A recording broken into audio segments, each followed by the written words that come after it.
Welcome to Bigger Than the Game with Deremy and Jose. I'm Deremy Dove. I'm joined by my tag team partner, the man, the myth, the legend, Mr. Jose Ruiz. What's going on, man?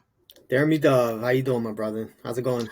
There's a lot of stuff going on in my mind right now. I'm going to be real Here we go. because we have an amazing guest on with us, That's right. an amazing topic that we're going to be talking about that I love. But I think it wouldn't be right to the people, Jose, if I didn't, get something off my chest. And all I want to say to you is hail to the victors, valiant. There we Hail go.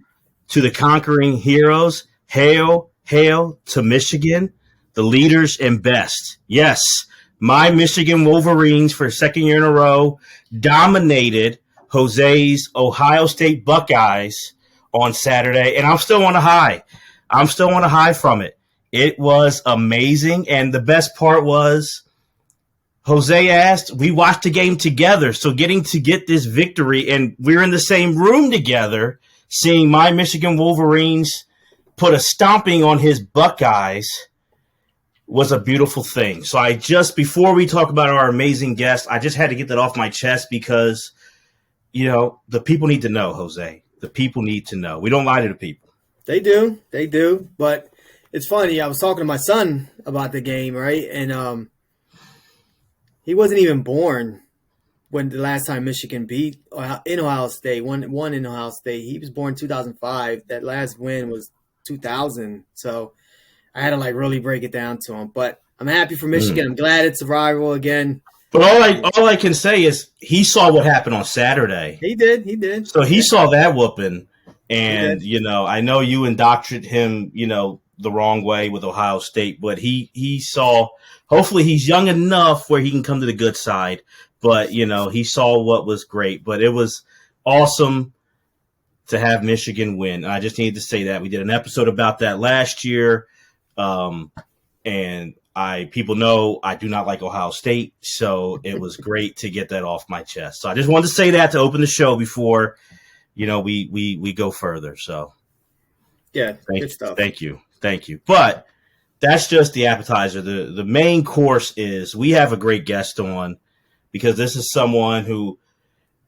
a really just Jose, an all around Renaissance man. I mean, from an academic, a guy who's, which I relate to, he's, knows about mental health, psychology, into sports, pop culture, fitness, financial, everything you can think of. He's someone who, and I know we connect to this because passionate about creatives and learning about creatives and passionate about learning and wants to spread that. And he has he's also in the podcast family. So that's another cool thing. But we have on host of Knowledge Brews Supreme. Great name. Dr. John Chancey. John, how's it going?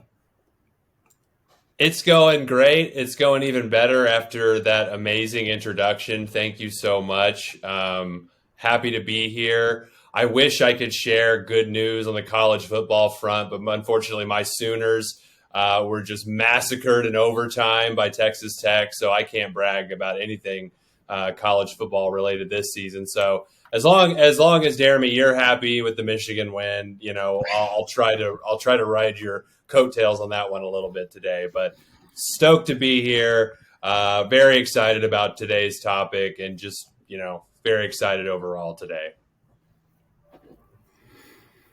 Absolutely.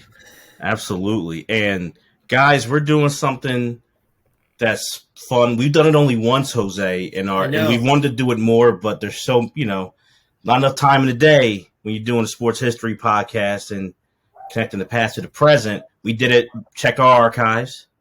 We did it on the 2004 NFL draft. And, I want to ask this question to both of you guys. A lot of people love the draft and love talking about what's coming up. And I probably, we're all three of us are like that. But I think it takes someone a little bit different who loves to look back and loves to do like redrafts. So what is it? Everyone kind of lit up when John threw out the idea of a redraft. Jose, you were down. I want to know what you guys think. What is it about doing a redraft that you guys loved? Go ahead, John. Take it away. You're the guest.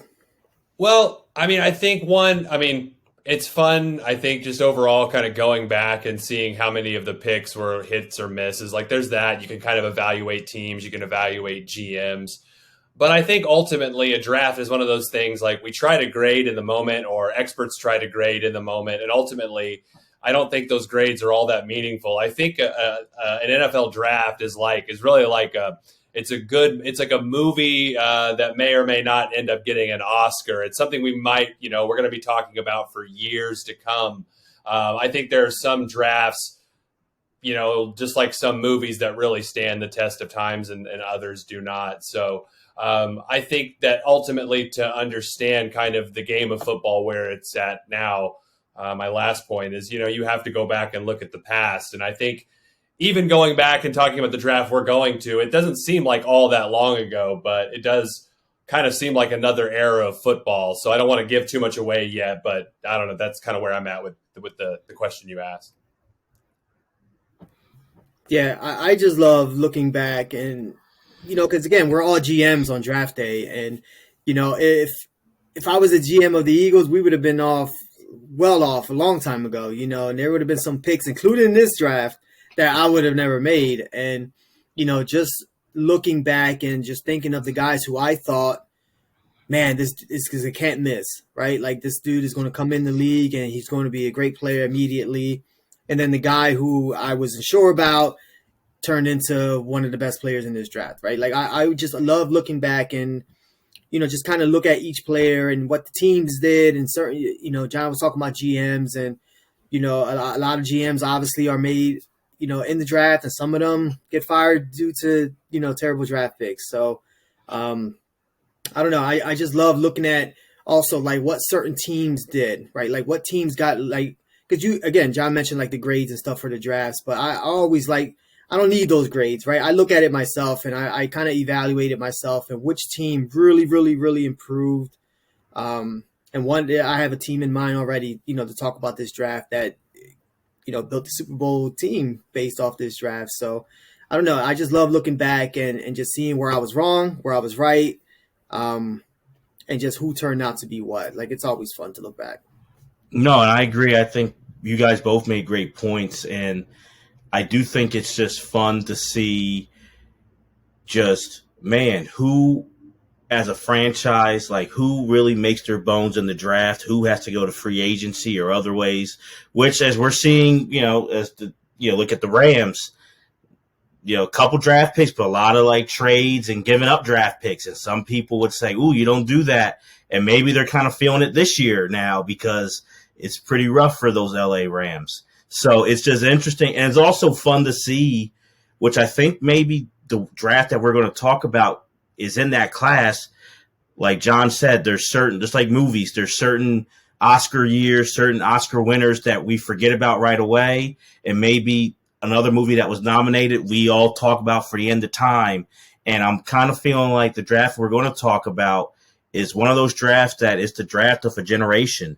And, for those listening to us, we're talking about the 2011 NFL draft. And it's funny because when John threw out the idea of a redraft and then 2011, that year got brought up, it was like everyone went, yes, yes. So I kind of want to know for you guys, Jose, I'll ask you first. What was it that made you go yes right away? It was like instant for everybody. Yes, like 2011. What were those first thoughts that jumped out to you for the 2011 NFL draft?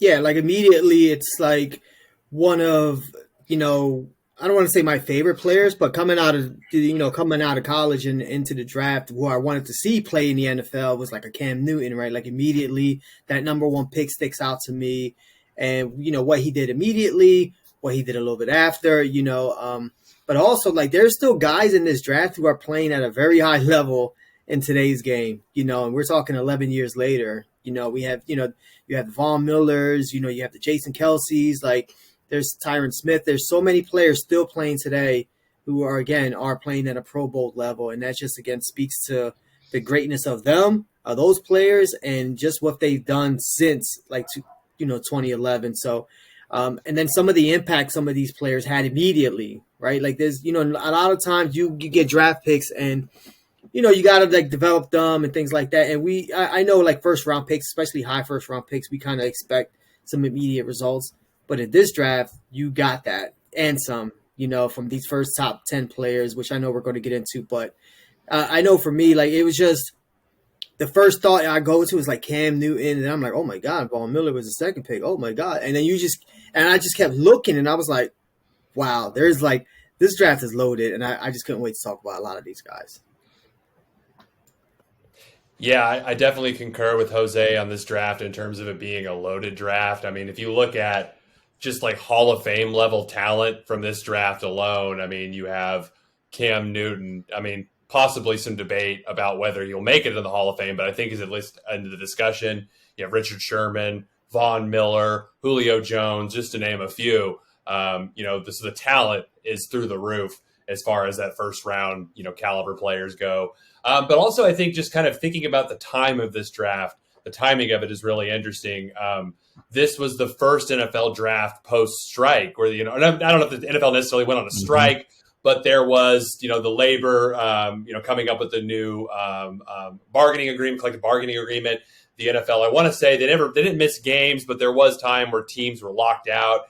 And another thing, Cam Newton is the first number one pick to not get that mega contract before he even came into the league. Prior to that, you had Sam Bradford the year before gets a huge deal. You had Matt Stafford the year before that gets the huge deal. And then Cam Newton comes in. And I mean, they're still making really good money, obviously, but really had to kind of earn that big contract, the second contract. So I think in terms of overall picture of the NFL, we're talking about 11 years ago. And I think this is when the NFL kind of started shifting into more of the modern game that we understand it now, definitely financially, but in terms of the impact players that are still making an impact, we're going to get into that later, but there's a lot of them still out there.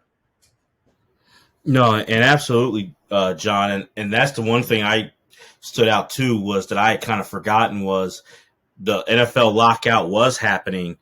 And you're right. I mean, there's only the Hall of Fame game that year was the only game canceled. So they did get it done, but it affected the draft where then you couldn't trade player, so many things affected it. And it's also like looking back on it, I don't want to say it was the first year that Goodell got booed. I don't want to say that. I definitely remember watching this live and thinking I never heard the boos that loud because people were pissed because the lockout and we wanted football. And from then on, I feel like from 2011 on, the boos were just high for Raj. And I'm not saying he doesn't deserve them because I think he does. But the boos were just pretty good. And when I'm watching it, it was like he knew like he was getting some heat. But the lockout really does loom over this draft and honestly paves the way for the next decade of football. Yeah, I totally forgot about that, before really diving into this draft and talking about like Adele. And it's funny because he like loves that stuff now. And he like he's like a Vince McMahon type, like kind of like buying into it and playing to the crowd. And, it's funny like how that happened. And it was just pretty much like, I don't even say his own doing, but it was just their mistake that happened with the NFL draft. I mean, with almost the cancellation of the season and things like that. But yeah, this draft, again, John was mentioning it. I kind of touched on it a little bit. This draft was loaded, man. And there's so many great players that we can get into. And again, we were talking before the show, like narrowing it down, kind of doing the redraft was really, really tough. Really, really tough. I kind of want to, as something that I kind of doing the research kind of hit me, and I wanted to see what you guys thought. So looking at it, and you can go back into the 60s and kind of like that pre-merger, and around that time there's some drafts. They're also a lot longer, but there's like double-digit Hall of Famers in them.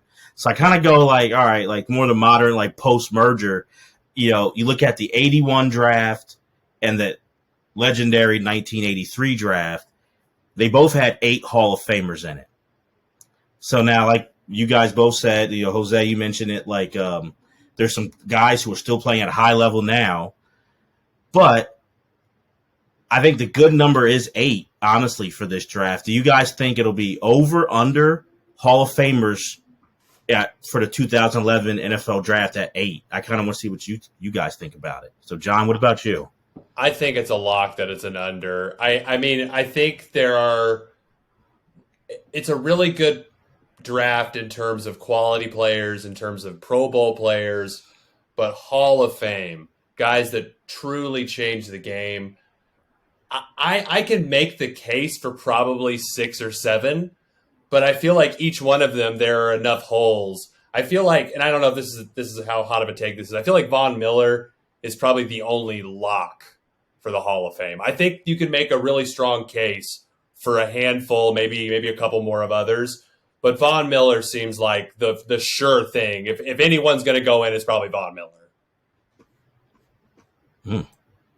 Jose? Yeah, I think it's going to get at least, and that, again, that's just my opinion. Yeah. And I'm with you, John. I think Vaughn is definitely a lock. But there's some other players in here that, I feel like are also locks, especially on the defensive side. And you have some offensive players. You touched on a couple earlier, like with Julio and stuff. I think at minimum they better get 8 in this draft, because, man, like there's some players on here that, like, again, they may not be like first ballot Hall of Famers, but I think they're getting in. You know what I mean? Like, and and from a defensive standpoint, offensive line standpoint, wide receiver, like there's I think some Hall of Fame talent. What do you think, Deremy? I think, and now for those listening, we didn't talk about this beforehand, right? So I hate to assume, but I think John is more like Jose and I, where we have high standards for the Hall of Fame. So I hate to be on both sides of the fence here. I think by my standards of the Hall of Fame, I would agree with John. I think the way the Hall of Fame is going and how they're letting people in, I think you're right, Jose, that they'll have at least 8. Because I think, like, Richard Sherman, to me, is not a Hall of Famer. I think they're going to put him in the Hall of Fame. And I don't think Richard Sherman is a Hall of Famer. And I think there's a few other guys who will get in who on my list I would not really put in, but I think they will let them get in there. So people, like I've heard Chris Collinsworth say Cameron Hayward is a Hall of Famer. And he's a really good player, and I'm not knocking him because he's a Buckeye. So people listening don't think that at all. I think it's close, but when he said that, I was like, I like Cameron Hayward, really heck of a player. Someone I've watched him in college, watched him throughout, but I was like, he didn't jump off as Hall of Fame to me. But what gets me is also, if you look at the 2010 All-Decade team, it's littered with guys from this draft, and I think that's a big deal when it comes to Hall of Fame voting. Sure. Yeah, I mean, six of those guys, 6 guys from this draft are in that 2010 like Hall of Fame All-Decade team. So, no, I agree there. I mean, I think once you're in there in that category, that gives you like an extra bump up. And Hayward is one of them. Let me ask you, you both made a face though you guys think Richard Sherman, like on your own, not like but on your own list, he's a Hall of Famer? I'm biased because I'm a Seahawks fan, and he played for maybe one of the best defenses of all time, the Legion of Boom. Maybe he was the best player on the Legion of Boom. You could make that argument. I'm not sure I would. But I think just because there was a stretch from about 2012, 2016, he was just maybe the best lockdown corner, best at his position. So I think just for that if we're thinking about kind of stretch of time, was this player the best at his position? I think Sherman locked it down for at least 5 years. So, I mean, to me, that's enough to get in the Hall of Fame. I know he rubs people the wrong way, like media folks the wrong way. So I could see how maybe that might be held against him. But I think his on the field talent speaks for itself. I feel like he should be a first ballot Hall of Famer, but I could kind of see how maybe not. How I think reasons kind of other players sometimes get it held against him. Like Terrell Owens should have been a Hall of Fame 10 times over. But I think the way you rub the media wrong, it's like, well, they might hold that against you when it comes time. And I could kind of see that maybe happening for Richard Sherman, maybe. Yeah, and I think he's a Hall of Famer. He was, one of the best, and John just touched on it, one of the best players at his position for a good stretch there on the best defense probably in the league around that time. Also, he has like those big moments. He has playoff moments. He's won a Super Bowl. Should have won 2 Super Bowls, but we don't have to get into that in this episode. So yeah, I mean, I think he's a Hall of Famer. First ballot, I don't know, but I think definitely he's a Hall of Famer. I think he'll get it. I think his run was just kind of short, and that's why. If you really look at it, I mean, it was around a legendary defense, but I kind of just, if you break down his run, it wasn't as long, I think, as people think, where he was really at that like high level. Sure. Where I never looked at Richard Sherman like Patrick Peterson, who's in this draft. No. And Patrick Peterson to me is a Hall of Famer. Yes. Wow. Like that's the guy I look at like corner, like Richard Sherman could. I mean, John, I know you're a Seahawk fan, but I got to be real. You lose a little credibility as far as shutdown corner if you can't follow.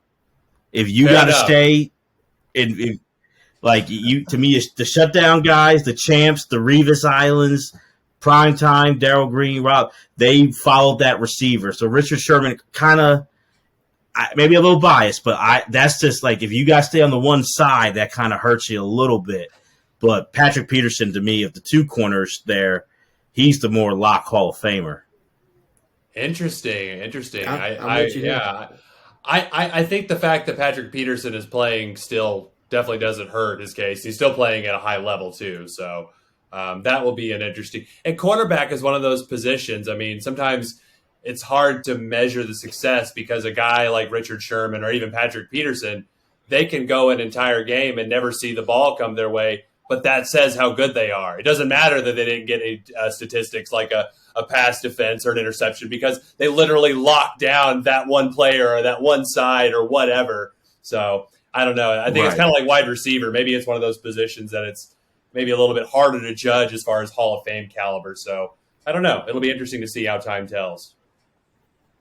Yeah, I also think real quick, Deremy, now he's in the media. So a lot of guys who, are in the media and their name is always talked about and they're still relevant to even like the newer fan bases or whatever, I think also get like a leg up when it comes to like Hall of Fame because a lot of people still know them because you see them on TV all the time now. You know about them as a player. But I think also him doing that with Amazon, I think was a smart move on his part. Very smart. So that way he can stay relevant. And I mean, I'm not saying he did it for that reason, but it helps for sure. Well, let me just throw out a couple more names, and not about your own, but just like, do you think they'll get in? So Jason Kelce is interesting to me. I think he gets in. I think he gets in too. Yeah, I think so as well. I mean, just another guy who has been, just so consistent. I mean, the level, like I was looking back at, 7-time Pro Bowler or All Pro across 11 seasons, 7 consecutive seasons without missing a start. And he's on pace for number 8. So it's like, if you want to think about just consistent play at the offensive line and consistently good play at the offensive line, Jason Kelce is right up there in the conversation. So I think so. I don't know about first ballot, but I think he's got to get in. Yeah, right. He was also there for like that shift in like that offensive line. He's a little guy, compared to like what we were used to seeing when he was drafted in 2011. Like you were seeing this big mauler type of guys, and even there was 2 centers in this draft who were kind of very similar. And but Kelce was more of that like athletic center that you could pull this guy, like he can lead block for you down the field, and I think you're seeing that a whole lot now. And not to say not to say he started that, but I just think it was around this time where that shift started to happen, where you started to see more athletic linemen. You see a bunch taken in the first round here, but I think he's a Hall of Famer. Again, he should have made more Pro Bowls. He was first team All Pro with no Pro Bowl appearance. Like I don't understand that, but yeah, I mean I think he's a lot. You could make the case. Big uglies. Oh, go ahead. Sorry, I didn't mean to cut you off. You could make the case that Kelce is the steal of the draft. I mean, he went in the 6th round. I mean, just in terms of the value, like that's about as close as like Tom Brady in terms of pulling value from like 6th, 7th round as you can get. I mean, I know not quite Tom Brady in terms of rings, but just consistency and actually what you got out of that pick, I mean, my gosh, like, doesn't get much better than Jason Kelce. No, I think it's a two-man race for that, honestly. Yeah, I know Malcolm Smith, and he's nowhere near the level Jason Kelce is, but you get Super Bowl MVP. He went in the 7th round.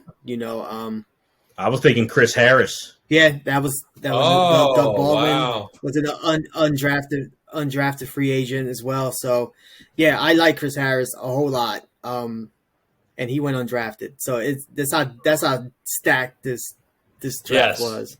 Yes. He's the guy for me.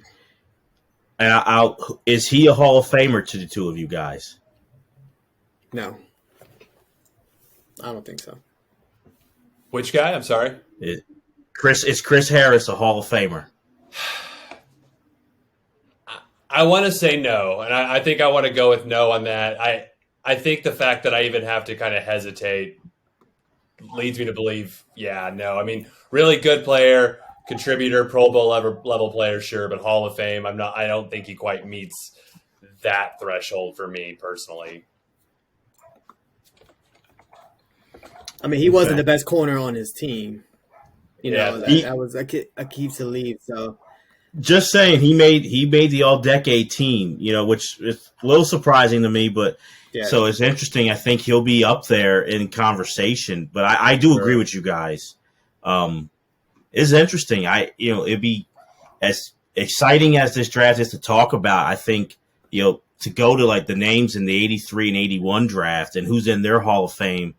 And to be like this draft could possibly match it is like it's pretty crazy. Yeah, and that 83 draft was super top heavy as well. It was a deep draft overall, but definitely top heavy.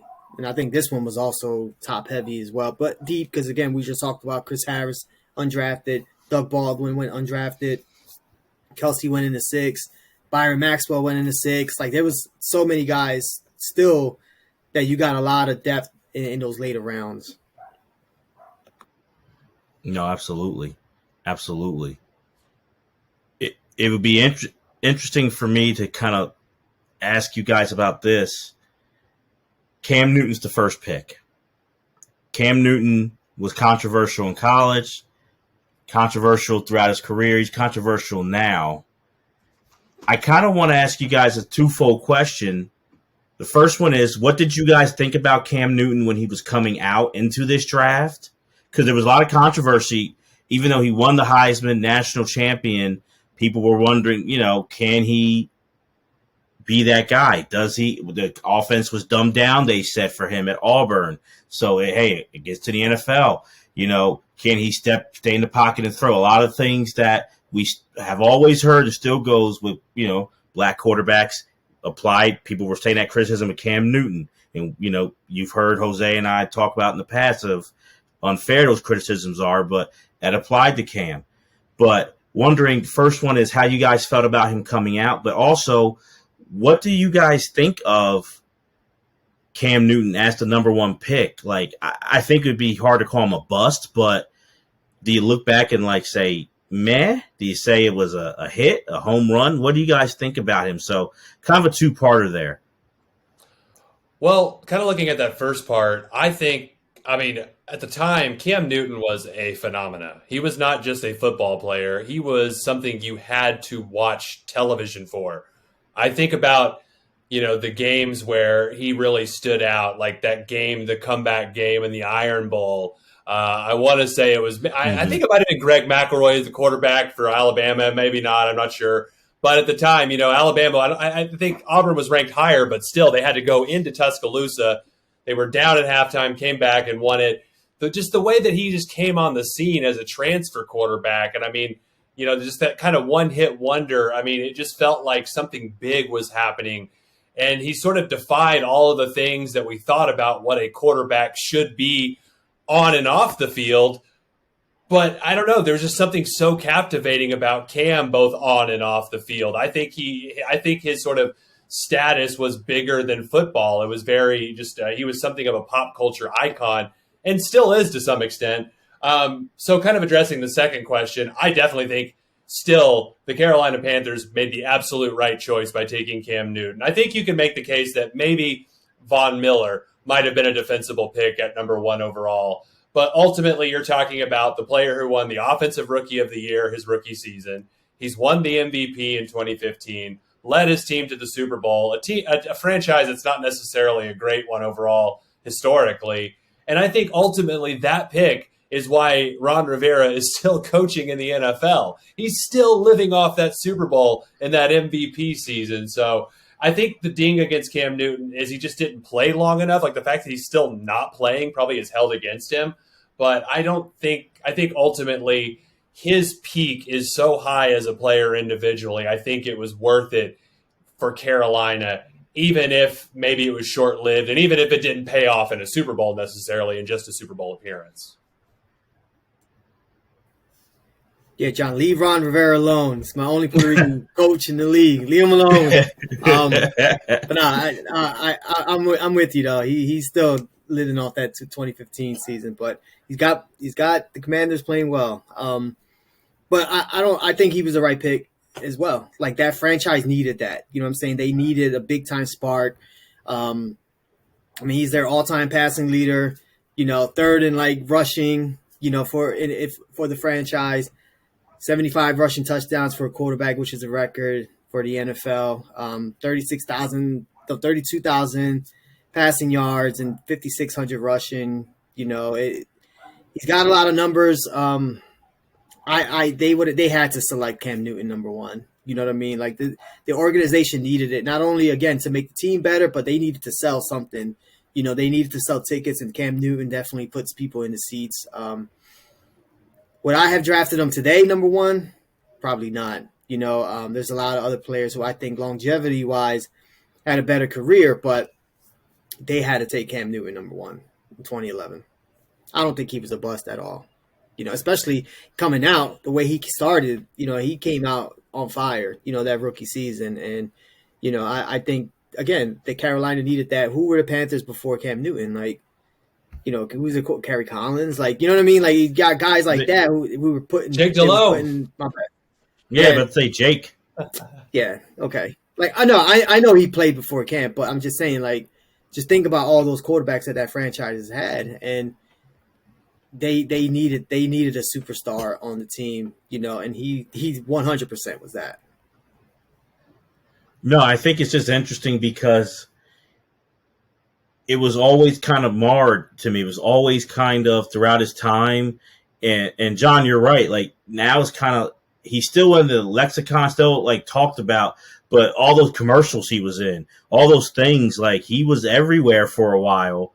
And the fashion. That 25th, the fashion was huge. Yeah. You know, Russell Westbrook in the NBA kind of had, but Cam was doing that before where every press conference, what is Cam going to wear? It was huge. You know, but and you saw a lot of Cam jerseys everywhere. You did, but it felt like 2015 was just one. I don't know. That's what I think that would be the counter argument. 2015 was that 1 year, and they got to the bowl, and he was the MVP. But it was a lot of also injuries and a lot of Carolina's not really making they're not really a threat in the playoffs or in the playoffs even. You know. This isn't the best comparison. I know it's not a 1-to-1, but you could make the argument that Cam Newton is the Terrell Davis of quarterbacks. He has the really high highs, but just ultimately didn't. I don't know. If he doesn't make it to the Hall of Fame, it's probably because maybe those injuries, those short-lived years might be held against him. But I feel like his peak is about as good as any player, but the longevity, that the breadth of his game leaves a lot to be desired.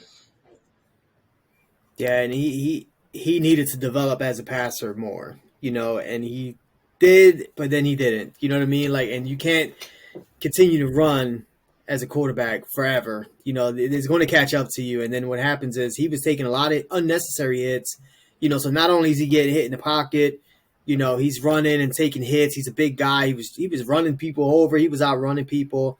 You know, there was always like he was always criticizing like the league and the officiating because he was taking a lot of hits and they weren't calling a lot of those like roughing the passer penalties on him. So a lot of it he kind of did on his own. But the one thing that I will always remember is for Cam Newton is like all of that we talked about, but his immaturity, in my opinion. Like when you're like the franchise quarterback, you're like the CEO, as they say, of the organization. And, when you score a touchdown and your teammates are trying to come to you and you're waving them away because you want to do all this stuff, like, I think that's when you're the quarterback, you can't do that. Like, you know what I'm saying? Like, and call me old school, whatever you want. I love when these guys are having fun. Like, I love all the dances in the end zone and all that. I'm not saying he shouldn't have done that. I love the Superman thing. I thought that was cool.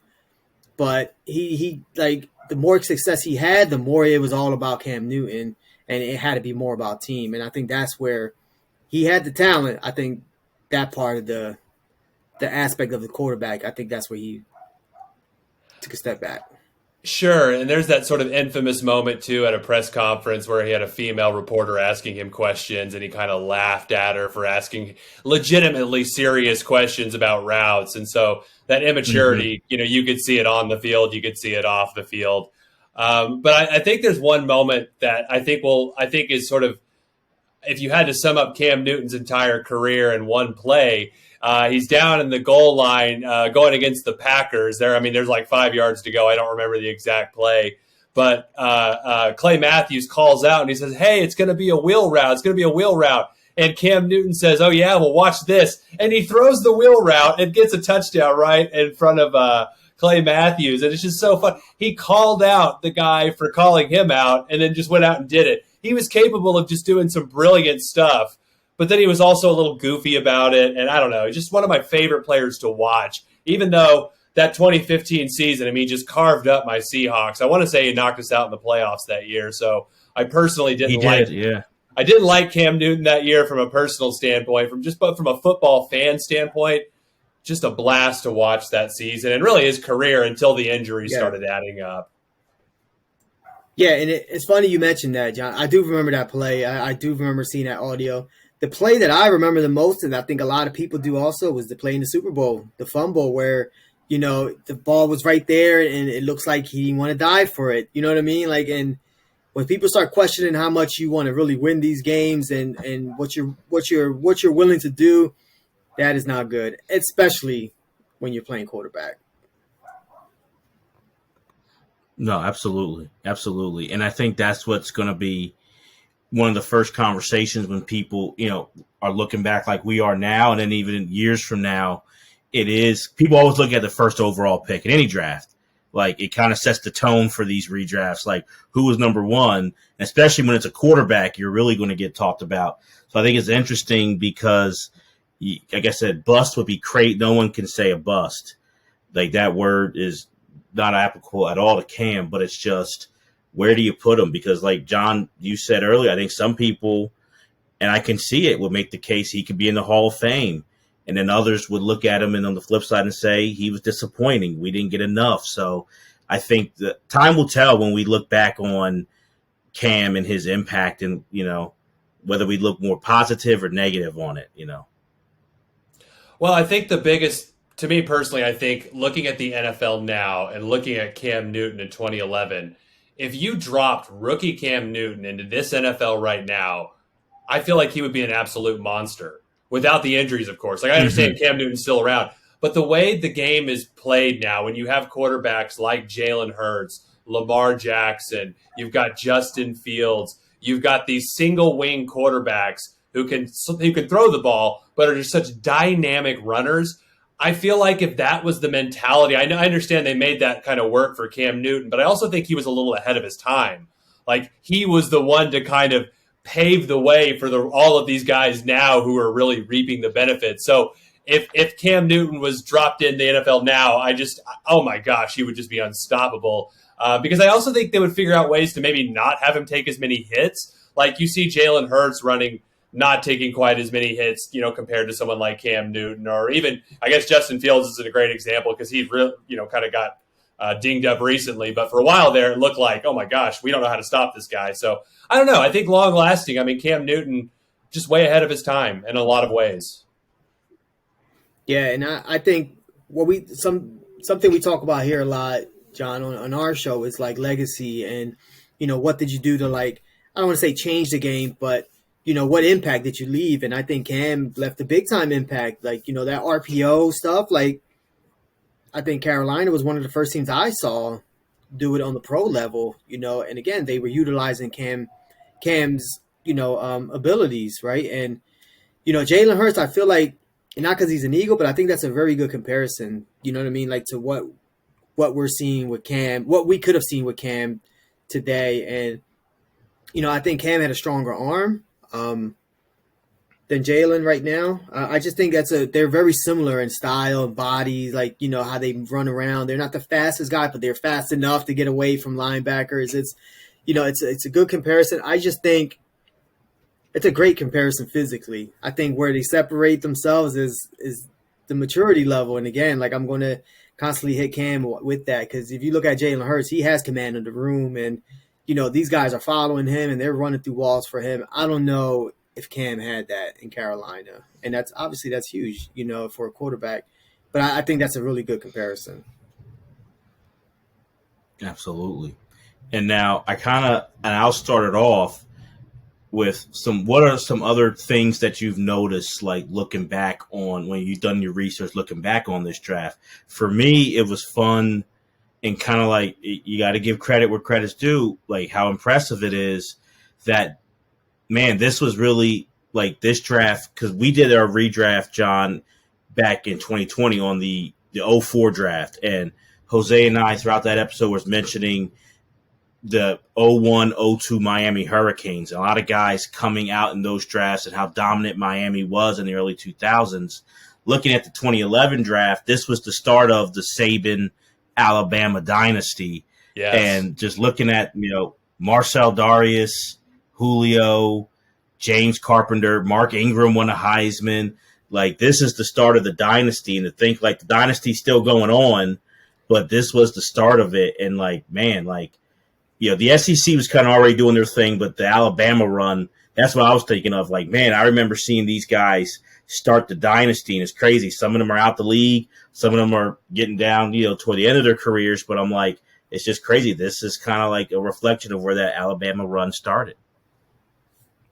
Yeah, I mean, 5 of the first 6 picks were SEC, came from SEC schools. So, yeah, you started to see it, and then you started to see Alabama take over, and obviously the crazy part is this is 11 years later, and you still seeing a bunch of their guys going in the first round. That's credit to Nick Saban because, he's built a monster down there in Alabama.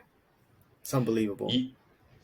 Yeah, I couldn't agree with you guys both more. It's, just an SEC heavy draft. And on top of that, it's Alabama. This is the beginning of the dynasty in terms of on the field national championships. It's the beginning of their dynasty in terms of putting out talented NFL level players, really, especially at the wide receiver level, if you think about Julio. But I thought, kind of looking back at this draft, one of my big takeaways was, it's a deep draft, but I kind of thought it was one of the, especially when you compare now, like it seems like now it's like 5, 6 first round level talent wide receivers are coming out each year. After the first 2 wide receivers, Julio and AJ Green, I feel like it drops off. I know we got Doug Baldwin, of course, who's, you've got an undrafted player, but then you're getting into the realm of like, Jonathan Baldwin went in the first round to Kansas City that year. And obviously not playing now, not necessarily. I don't know if we want to go as far as to say he's a bust, but probably a bust at that pick. But he's a bust. Yeah, it's pretty safe to say. But I was trying to think of like who is the third best wide receiver in this draft. You could make the case it's Doug Baldwin, an undrafted player. You could make the case that maybe it's Randall Cobb, but even then, I wouldn't feel like great about that pick necessarily. So I don't know. As far as like kind of what the league is like now, I feel like we weren't quite there in terms of churning out just receiver after receiver after receiver. So maybe we're like close to that point, but maybe not, quite there. And then the other thing I think is just one of those kind of things that's just historically true. Teams are bad at picking quarterbacks. Absolutely horrible. Cam Newton was number 1. That's fine. But if you look at Blaine Gabbert goes number 10, Christian Ponder goes number 12. Where's Jake Locker? Number 8. All 3 of those guys were busts. And I mean, there were 2 other quarterbacks who are arguably much better than any of those 3 that could have been taken higher. Colin Kaepernick and Andy Dalton. So I think even now, like I'm kind of going into the weeds a little bit, but we think a certain draft quarterbacks is going to be great, like the 2021 draft. And once those guys get on the field, and you actually see it. Maybe it's not so great. And I think this draft is definitely one of those. You've got 4 quarterbacks going in the first round, but only one of them really being worth a first round spot. Yeah, great point, John. For me, when I look back, something. I mean, other than like the talent, right? I'm putting the talent to the side, but the thing that stuck out to me looking back at this draft was how 2 organizations like just shifted after this draft, right? And I'm talking about Cincinnati Bengals and Seattle Seahawks. Now, I know Mike Holmgren and, Hasselbeck and Marshawn Lynch kind of shifted Seattle's fortunes as well, and they were making the playoffs and things like that. But, what if you see what Seattle did in this draft, now their first round pick was a bust. It wasn't a bust. He played a long time in the league. I'm missing his Carpenter. name. Carpenter, yeah, he played in the league for a while, but it was so-so. Yeah, I mean, he wasn't a stud. Yeah, he wasn't a stud. Yeah, and but if you look at what they did in the later rounds, man, and we talked about Richard Sherman. He was a 5th round pick, but they picked KJ Wright in the 4th round, who was a very valuable linebacker and still playing to this day. Again, we got Richard Sherman with the 154th pick in the 5th round. Then in the 6th round, you go Byron Maxwell. So not only are you picking 2 corners, but you're 2 starting cornerbacks, for a few years here, and high-level cornerbacks. And I know Maxwell came to Philly, and he didn't do too much, but when he was playing in Seattle, he had a couple good seasons there. And then again, in the 7th round, you get Malcolm Smith, who turns out to be the Super Bowl MVP when you win it all there. And so that's I won't call him home run. That Richard Sherman pick is a home run for sure, but they're all doubles. You know what I mean? At minimum, and right there, you're building a championship defense in the 4th round and moving further than that. So then you add, then you got Earl Thomas coming, Cam Chancellor, and then you build in the Legion of Boom there, and we all and the rest is history, right, in the NFL. But then you also look at Cincinnati, and I can remember when I was a kid, John, I don't know how old you are, but when I was a kid, Cincinnati was successful, right, with Boomer and all those guys. And I was a little young for that, but I know they were successful, right? As soon as the 90s hit, I feel like the early to mid 90s, it was over, and the Achilles Smith years, the Bengals the John Kitna. Yeah.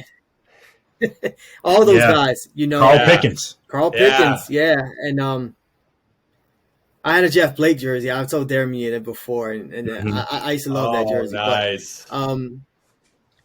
But if you look at what they did in this draft, right? You talk about quarterbacks, and if I'm redrafting this, I may pick Andy Dalton in the 1st round.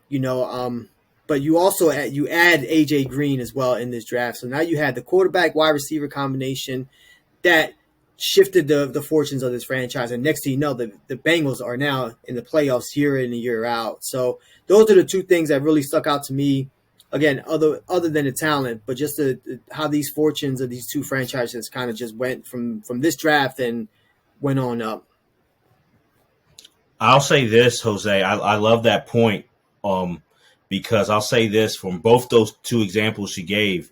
The Bengals, even though people may look at it and be like, that era with Andy and AJ and Marvin Lewis was still the coach. They got to the playoffs, but no playoff success. They would get there and lose. And right. I definitely think that's a fair critique. But what I'll give credit for is, it was devastating for that franchise when they had Carson and Chad and TJ and Chris Henry. And then to have what happened to Carson in that playoff game in 2005, and he never returned, really.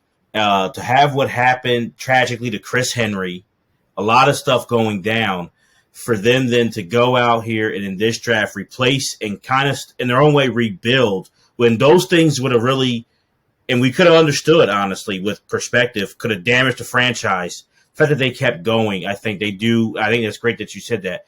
Deserve a lot of credit because they rebuilt that when, hey, you had a number 1 pick in Carson going to be your savior, and he goes down with a bad injury, and it just was disappointment there. And for those Seahawks, and I mean, John, you know it, and man, I think in the future we should we should do a documentary about it, because what John Schneider and Pete Carroll did in those 2010, 2011, 2012 drafts, I think we can compare it to the Steelers of the 70s, the Niners of the 80s, Jimmy Johnson in the 90s. I mean, those drafts that John Schneider put together to build the Legion of Boom is historical stuff. Yeah, it's a masterclass on how to build a team, how to build a championship team, and not only just a championship team, but a team that is consistently in the conversation for championships, for division titles, for conference championship appearances. And the fact that they were able to trade Russell Wilson and roll right into another season of successful football like they're doing now, I think really shows how good that front office is. I think so many people, myself included, I didn't think Pete Carroll in this front office after they got rid of Russ. Like, I had no clue. I don't know if you guys even know what you're doing anymore. But then they're really going out and showing, like, this front office, coaching staff, everybody. I mean, they're one of the elite front offices in the NFL. And I think like you said, starts with the 2010 draft going forward. Probably some years that there were some hit or misses for sure, but that 3-year stretch is just absolutely Hall of Fame level drafting from Schneider and et cetera. And then I think Jimmy Johnson comparison as well, Deremy, it's a great comparison because what happened with Jimmy, he came out of the University of Miami. He knew a lot of these guys that he was drafting, he recruited, that he was very familiar with them. He was picking guys out of Miami. I think it's very similar to Pete Carroll, right? His last season was 2010 in USC. Mm-hmm. And next thing you know, he's 2011. He knows all these guys. He knows the Richard Shermans. He knows all these players. So not only you got Schneider with that talent evaluating mind, but you have Pete Carroll, who's very, very familiar with a lot of these guys. So right.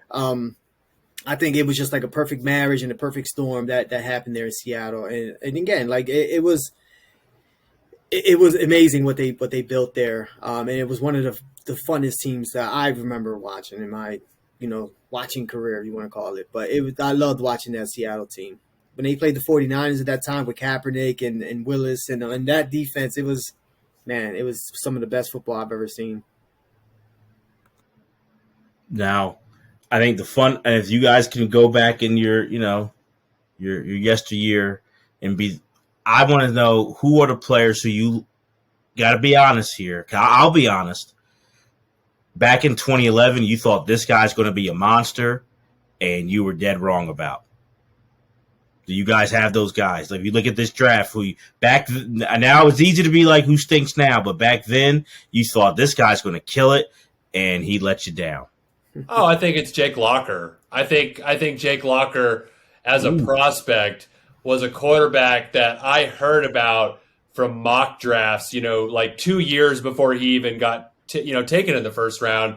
And so I had a chance to watch him in college and thought, oh my gosh, this guy's amazing in college. What an athlete. Again, I think he's kind of like, he's kind of like the worst case scenario of Cam Newton. He's that really athletic player who, probably not the best passer, but a really good runner.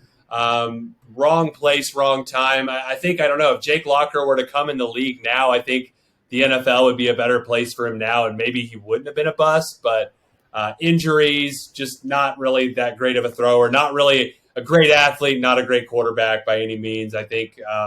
So he was a player I really liked watching in college and just was sure that he was going to be a hit, but clearly did not work out. Yeah, I have two that really stick out to me. And the first one was Nick Fairley. I thought Nick Fairley was going to be something really, really good, and not that he was terrible. I mean, he also had like that heart condition that kind of ended his career.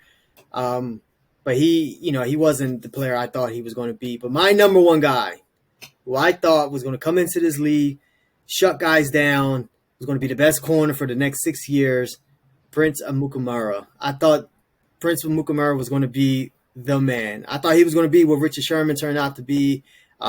I don't think I didn't look at him. Hey, he was better than Patrick Peterson, but I just thought he was a total package, man. I thought he can cover, he can play, run.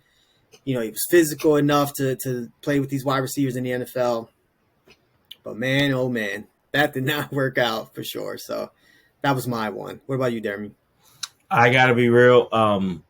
I'm with you on Nick Fairley. I thought watching him at Auburn kill it, I was like, this guy's the guy. Yeah. I'll tell you what made me a little bit skeptical in that moment was when he went to the combine. It was the same thing with Michael Crabtree, where the height was hyped up. So Michael Crabtree was 6'3" at Texas Tech. He's 6'3", so like, wow, he's that big and doing that. And then you go to combine, they're like, he's 6', 6'1", and it's like, oh, he's not that big. And it's like a couple inches, but then you're like, he's not that big. So Nick Fairley at Auburn was 6'5", 3. I'm like, oh, okay. Then it's like he's like 6'2.5", 6, and it was like, oh, yeah. And it's just weird because like then it's like he's not that big, so then it's like, well, because then you're like maybe he can dominate, but it's like when you hear that height, you're like he can't dominate like that in the pros. So it was like the first little sign. Both of them had that where I was like, uh-oh, but I still thought Nick Fairley was going to be the guy, and he just wasn't.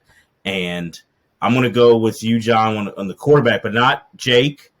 I thought he got picked high, but I really was like, I thought Blaine Gabbert. I was like, he might have something there. He just has that look. I knew it wasn't Christian Ponder. That was the one I could say I knew was like bad. I was like, he was graded like in the second round, mid to second round. I don't know what Minnesota was doing there. So I'm like, Ponder's not it, but I thought maybe Blaine has it. I'm like, it's a Blaine or Jake thing. I'm on Team Blaine, and that set that franchise back some more as well. Jacksonville struggled, so it's like I always have the debate with people where it's such a quarterback-driven league now, and I want to know what you two feel about it. I feel like GMs go make a stretch for quarterbacks too much, and I know there's that pressure to find the next guy, and I get that. But do you understand when you see, like, look even back in 2011 where these teams were going for it, or do you think GMs should be more patient with it? Yeah, I think in when we're talking about, Ponder, I think Minnesota, that was way too much of a reach, right? Like, again, like your organization, you're going to look for what you need with your team, right? Like the scheme, all of that stuff comes into play at that point, and you want the guy that fits that system, that scheme. So I can understand for them reaching a little bit. So if if you graded a guy late first round, but you're with the 15th pick and you see two quarterbacks gone, right? I think teams start to panic, right? Because now you got other teams that can jump in front of you and pick this guy. So I just think that teams need to be a little more patient, but they're not. With that position, if you don't have a quarterback, you're not going to be too successful in the NFL. And I just think GMs start to panic especially when they see a couple guys go ahead of their guy. You know what I mean? Like, and it's just like they know he's the last quarterback in the first round, pretty much. Because Andy Dalton, we all saw he went in the second round, but I think they reached and they panicked, and I think too many teams do that when it comes to the quarterback position. What do you think, John? Yeah, I think definitely there's a psychology of scarcity involved with the quarterback position where you can see these runs happening. And it's really interesting this last year where we kind of saw the opposite happen. Only one quarterback going in the first round. There were talks of players like Malik Willis maybe going in the first round, but ultimately, that didn't happen. So that's only one kind of data point going into the opposite. But I think historically speaking, it's the one position where GMs just lose their mind. They'll go gaga over some of the silliest things. I mean, I think back to like Al Davis, just falling in love with Jamarcus Russell because he could throw a ball, really far. That was about it. So it's just certain things, certain characteristics. I think it's a position that we just still, just collectively still don't truly understand what goes into it, both on and off the field, what makes for good quarterbacks. I mean, on a good year, it's a 50-50 shot that you'll get the guy who can be your quarterback for the next 5-10 years. But even then, I mean, maybe it's less than 50-50 if you look at the 2021 draft, the 2020 draft, just how many high rates of guys are either a bust or ending up on another team. So it's a highly overvalued position. But I think examples of teams like Seattle and Atlanta are really interesting. They're finding success by rolling with veterans, not necessarily panicking and drafting a guy too soon. Like as a Seahawks fan, I really thought, hey, maybe we should go after Malik Willis in the first round. Let's just see what happens. But I'm glad that the Seahawks, stuck with Geno Smith at this point. But how many teams can actually do that? How many teams have a veteran like Geno Smith waiting around? I have no idea. But I think it'll be an interesting kind of twist on that position going forward to see if more teams kind of go that direction instead. No, I think it's interesting. I like what you said, John, because I do think it's so weird to – everyone says it's the most important position in sports, but it's so weird and so hard to evaluate. And I think definitely us as outside of the league and just fans don't understand it. But I really do think teams don't understand it because I just look at it's hard to find a great quarterback who didn't have a great team around them too. So it's always that weird thing of like how much of it is the quarterback, how much of it is a team. And, it's a confusing thing. And I think for me, and not just because you're our guest, but I do look at the NFC West of this time, and I look at how Russell was a fourth-round pick, and they assigned Matt Flynn to that deal, but they had the guy in the fourth round. And I look at when Jim Harbaugh came to the Niners, Alex Smith was there, and you knew he wasn't the guy, but they built and they drafted that team, and they got to a couple championship games, with not the greatest quarterback in Alex Smith, and I know Colin came in later, but like a really good line, a strong defense, and like they built it up. So I'm always like, I always think it's better to build a team up first, like than just start throwing away your draft picks and just trying to get that quarterback. So it's a confusing, but it's a great conversation piece, but it's always like a back and forth thing.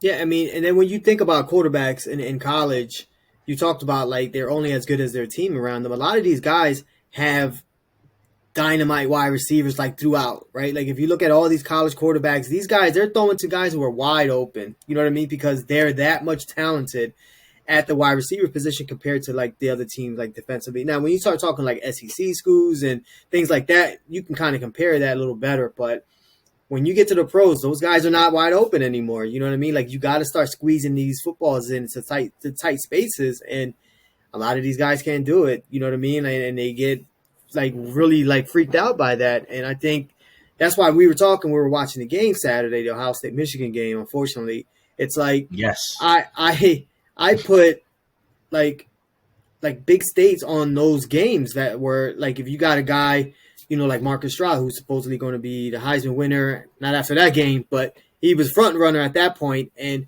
I was telling Deremy, it's like I put a lot of stock in like these games and what they do in these games. You know what I mean? Because again, like now they're playing a team who has a lot of NFL talent as well.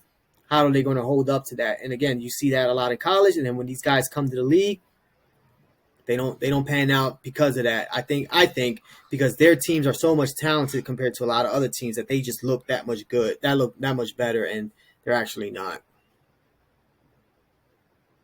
All right. So I think it's that time let's get into this redraft. So for everyone listening, we're gonna do snake draft. We're gonna go 1 through 15. So we'll all get 5 picks, divided 15 by 3. So we're all going to have that, and it's not about, so for those listening, it's not like, going back to 2011 and being like, Buffalo needed a D tackle, so you got to do that. Yeah. It's just who we think are, like, now that we know these careers, our 15 best. Like the 50, because I do believe in, like, just best player available anyway. Right. So we're looking at it. The 3 of us are going to do best player available. And so I think it's fair. John is the guest. He gets the first pick. Jose, since you lost with Ohio State, I'm gracious. Do you want second or third? Yeah, I'll take second. That's fine. Okay. I mean, at least I could do because you're still licking your wounds. I appreciate that. So, so it'll be John, Jose, then I'll go 3, 4, then back to Jose and then John. So we're gonna. So I want, and also people listening, let us know what you guys think. About who you think has the best draft or who you think made the craziest pick. But John, you are on the clock, sir. Don't be like the Ravens this year where you take too long and you get skipped over. All right. It's a podcast, but you're on the clock. And there's no wrong answers, but you will get reactions in this show. So yes. Okay. No pressure. Well, unfortunately, no pressure. My pick number 1 is not really a surprise at all. I'm going to go with Cam Newton. I mean, I just think we talked about this earlier. I think at the time he was the best player. I think the best situation for Carolina. I think it proved, it worked out for Carolina getting to that Super Bowl appearance. Yeah, you don't win it, but I think actually just making it to the Super Bowl is a big deal. They went 15-1 that season, and Cam Newton was the best player on a team that went 15-1 and had the stats to back it up that year. So, I mean, I just, his best season, having a 7.1 touchdown percentage, never got anywhere closer to that in his career. The dude was just on fire in 2015. So maybe the longevity doesn't pan out, but I think the pick is still the smart one. So I'll go with Cam at 1. Wow. Yeah. I'm surprised. Bold. Yeah. You're a bold man, John. You are a bold man. I like it though. I like it. Yeah. I like your bold. Now I'm not saying I would have done that at number 1, but I like that it's different. Wow. Okay. Number 1, Cam Newton still. Jose, you are on the clock, sir. Yeah, I mean, I had. Now, if I can shuffle my board, it'll be a different pick, but I'm not going to do that. I'm going with my number 2 pick. I'm keeping Von Miller at number 2. Von Miller, again, still playing at a very high level. I know he's hurt right now, but he was dominant for the Bills this year. But you're looking at 123.5 sacks so far in his career, 3-time first-team All-Pro, 8-time Pro Bowler. In 2011, he was Defensive Rookie of the Year. So this was the first year. Well, this is one out of 5 years that the first pick was the Offensive Rookie of the Year and the second pick was the Defensive Rookie of the Year. It's only happened 5 times before that. So, Super Bowl MVP, right? Super Bowl 50. We all know what he did at that game. 110 sacks. That's a Denver record. He holds that record. A lot of great defensive players that played in that Denver organization. Also, Super Bowl with the Rams. It was a big part of that Super Bowl as well, and that Super Bowl run. Runner-up for Defensive Player of the Year, 2012, 2016. So a lot of accolades there, right? These names everywhere. He's a big name. But again, immediate impact. Von Miller came in and again, helped the Broncos out. And then again, was a big-time part of them and Peyton Manning winning another Super Bowl. So my number 2, Von Miller. This is Christmas for me, man. You guys have set this up beautifully. I love this. Thank you both for, like I said, Jose said it. There's no wrong answers, but woof. I definitely would not have done either of those at 1 or 2. So thank you both. Easy. I'm going to go, because it's a snake draft, I'm going to go number 3 to me, the guy who I feel was the first real lock than any other player to be a Hall of Famer in this draft. And it's a shame what injury has done because I think we really will be talking about him on another level. Number 3 for me is easy. It's J.J. Watt. I just think – yeah, good pick. I just think, honestly, people – and I think Aaron Donald's great, and I love Aaron Donald, but J.J. Watt in 2010s, that's what Aaron Donald was getting. And I honestly think if J.J. Watt doesn't have these injuries toward the later end of the 2010s, Aaron Donald isn't talked about as much. I'm not saying he would be ignored, but J.J. Watt was the pass rusher of a generation. And I mean, 3-time, Defensive Player of the Year, leading the league in sacks twice, 5-time first-team All-Pro, leading the league in forced fumbles in 2018. Just this guy was a monster. The face of, and remember, he to me is really leading the Houston Texans into those playoffs, and their offense was garbage. Let's be real. They had Arian Foster, but never had a quarterback. Yeah. Never had a quarterback there. Nice Andre job. Johnson. I feel bad for Andre Johnson. He never had a quarterback. So just imagine. I think Houston wins the bowl if they have a quarterback. But Houston, J.J. Watt's the face of that franchise, and I think of all these guys, he was the first one that we're like, he's a Hall of Famer. In my opinion, it was J.J. Now, yeah, I had J.J. going 1 in my draft. He was number 1 for me too. I had him. He was 3. number 1 for me too. Oh, so you all right? I didn't do that. I would have went J.J. Watt number 2, but I didn't reshuffle. All right, I'm good now. Go ahead. All right, do your thing. So I'm not going to reshuffle. If my guy, hey, it's like the real draft. If someone falls to me, I'm gonna take him now. Sure. Like. Yeah, I would have went JJ number 2, but go ahead. You're good. So, back to me number 4. I'm going to go with the guy who, in my opinion, was the second Hall of Famer. The guy I said he's in the Hall of Fame of this group of guys, Julio Jones. Ooh. All right. Yeah, I'm not. Julio. I think it's easy that, hey, no one has amassed as many yards, receiving yards, since 2011 like Julio Jones. I think in this past decade, 2010s, it was people wanted to put Odell in there, but no. Julio and Antonio Brown as like the best receivers. And Julio, to me, was the guy, the more complete all-around guy, the freaking nature guy. And Antonio Brown, forget about off-the-field stuff, was a great player. I think he's a Hall of Famer.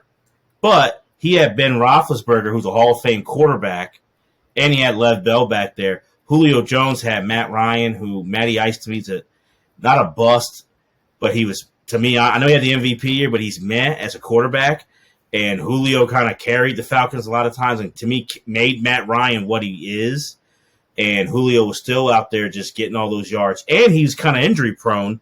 So I think, imagine he wasn't injury prone, how much more he would have killed it. So you look at it, already over 12,000 receiving yards. And to me, it's just a freak of nature. Number 4 for me, Julio Jones. Yeah, championship. I don't know why I reacted like that. I had him 5th. I was like I was shocked. But no, dude, he's great, man. One of 3 players with 1,500 receiving seasons. I'm sorry, one of 5 players with 3 1,500 receiving years. Like he was definitely a freak of nature. Well, and think about the same John's guy on the clock, right? Oh yeah. Go ahead, John. Well, I was going to say about Julio, I mean, in the same class, you've got A.J. Green, who is another fantastic receiver, but I don't think he's anywhere close to Julio.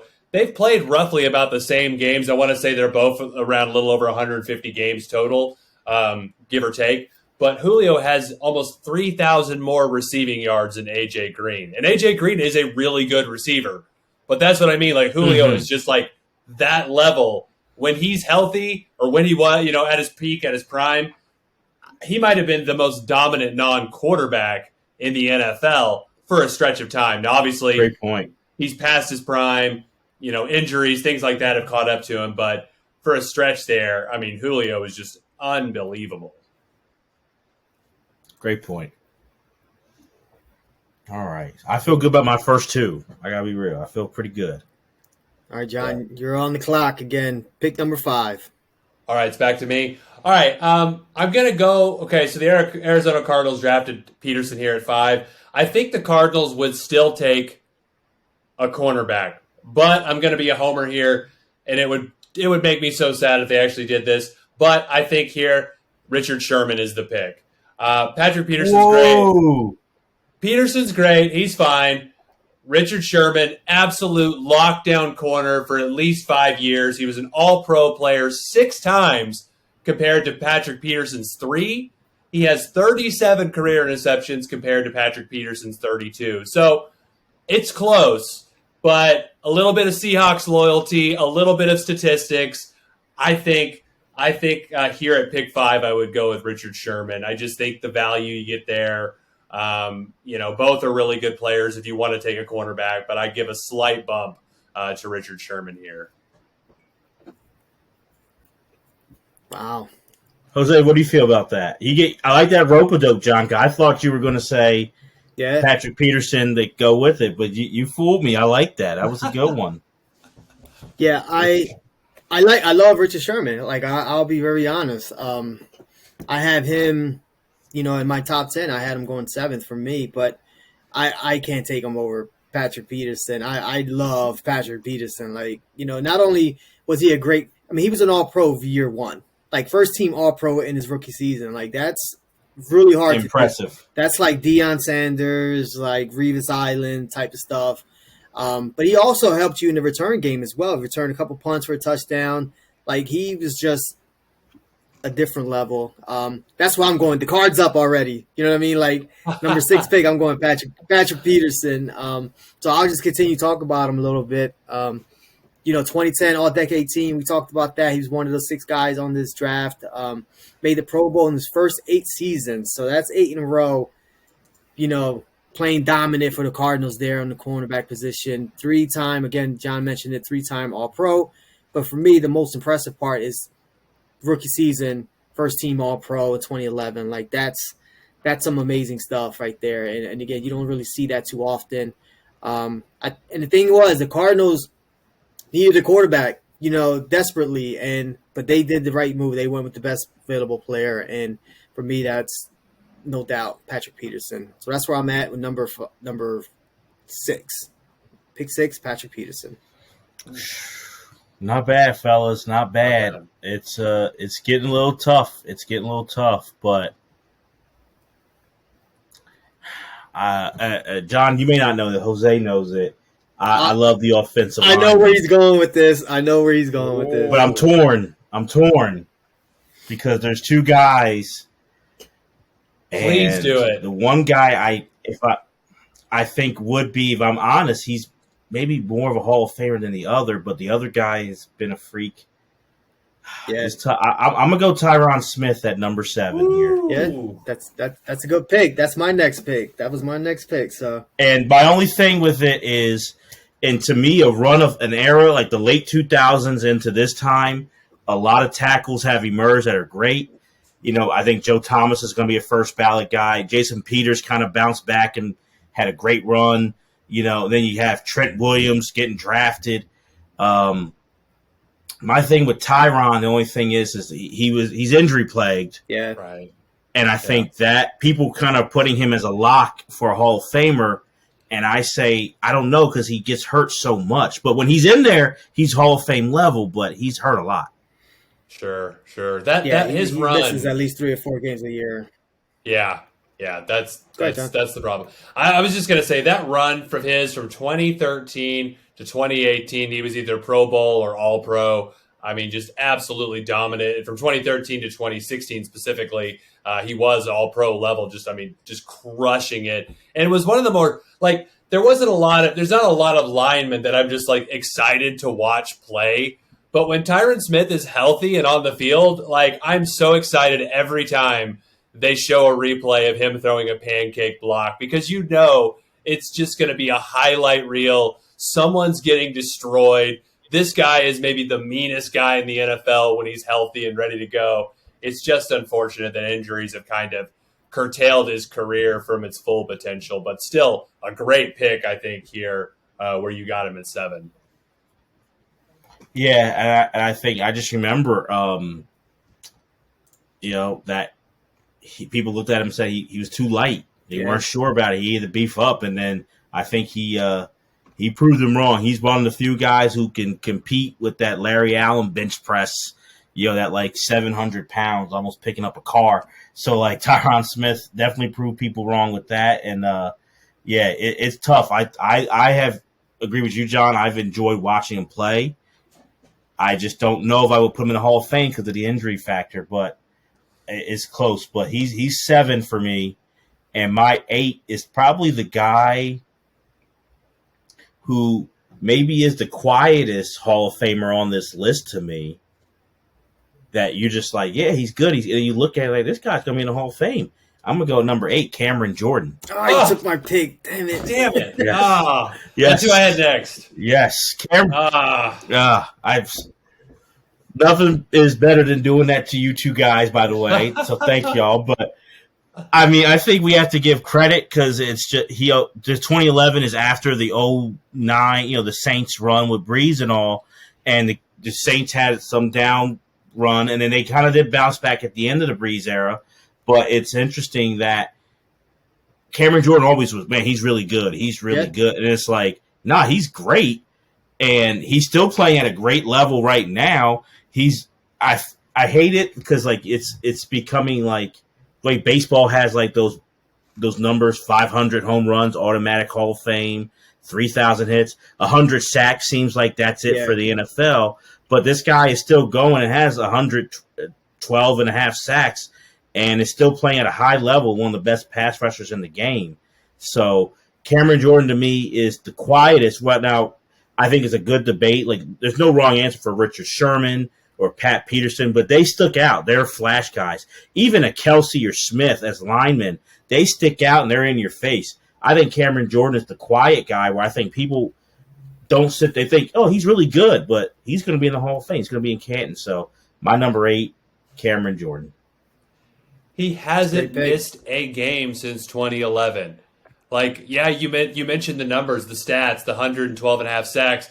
He hasn't missed a game. He's Mr. Consistent at one of the most violent positions in all of football. Like, I think something has to be said for that. Like, the dude is unreal. I mean, kind of a late bloomer in terms of his production. He didn't make a Pro Bowl until his 3rd year in the league. Kind of started off slow because the Saints had the infrastructure to bring a player like Cameron Jordan along. But like you said, they raised a Hall of Fame talent who's still putting in the work and who probably should be in the Hall of Fame, and I hope he is. I think he's one of my favorite players to watch on the defensive side of the ball, and he's the guy I really think about when I think about the Saints now, especially with Drew Brees gone. Absolutely, yeah, and that team shifted as well. Like after those seasons with Drew Brees, you talk about it, they turned into from like an offensive team to a defensive team. And Cameron Jordan was a big part of that and still is. Like, that defense is still pretty good. All right, so I'm up. So you took my pick. So I'm going to go to my next player on my draft board, and I'm going to go Jason Kelsey, a Hall of Famer. So we're looking at 4-time first team All-Pro. We're looking at 5-time Pro Bowl. It should be 7. Again, he was first team All-Pro. I want to say 2017, excuse me, and 2018 without making the Pro Bowl, which I don't understand how that happens. I think probably like Fredrickson might have taken that Pro Bowl nod from him. Maybe. I don't know if he was still playing at that time. I think he was, though. I think he was. Yeah. Which is another great player, but I just think, again, we talking about Hall of Famers in this draft. We talked about it earlier. Obviously, Super Bowl champ 2017. I know we kind of dove into Kelsey a little bit early on in the episode, but I just think, again, he's going to be a Hall of Famer. If I can take a Hall of Famer in the first round, I'm definitely going to do that. So my pick, Jason Kelsey. I think that was an easy one for me. Oh, all right. What do you think, John? Before you pick, what do you think about that pick?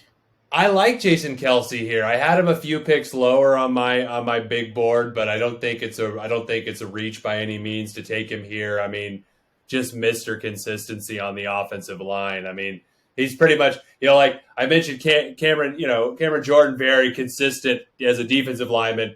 Jason Kelsey is sort of the offensive line equivalent, just day in, day out, you can count on him to bring a very high level of production. So I like that pick quite a bit.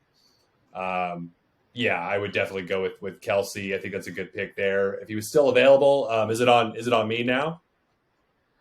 Yes, sir. Oh my goodness. That number 10.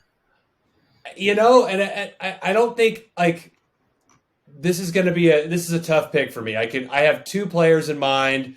Both are quarterbacks. But I think I'm going to go with Colin Kaepernick. I know that the resume ultimately leaves a lot to be desired, like only 2 full seasons as a starter. And one of those was Jim Harbaugh's last year, that year that they went 8-8. And we pretty much knew he was going to Michigan. So like, it kind of felt like the team mailed it in. So I don't really want to hold, I don't want to count that. I don't want to count that against him. But 2012, when he took over for Alex Smith, 2013 had the team on his own. Some of the best play I've seen at the quarterback position, just kind of in that short period of time. Him being able to go into Lambeau Field, Lambeau Field in his second year as a quarterback, and just dissect the Green Bay Packers, who at the time were still, a perennial Super Bowl contender. He just carved them up in terms of passing, in terms of rushing. So that particular game really stands in my mind. Getting the 49ers to the Super Bowl. He didn't win it. Had some just truly just great battles with my Seahawks. So I watched Colin Kaepernick mostly, always rooting against him, but just as a player, loved watching him play, just at least objectively, but always hated to see what he would have in store for my Seahawks. His career was cut short, I think, for political reasons, not because he couldn't play. He had bad coaching with Chip Kelly, so I don't really want to hold that against him. But I think in just terms of truly just the apex of their career, no, Colin Kaepernick's not going to make the Hall of Fame, but his apex was as high, I think, as anybody in the draft that year, and one of the highest for any quarterback, I think, taken in the last 10 years. But obviously, career got cut short. So there you go.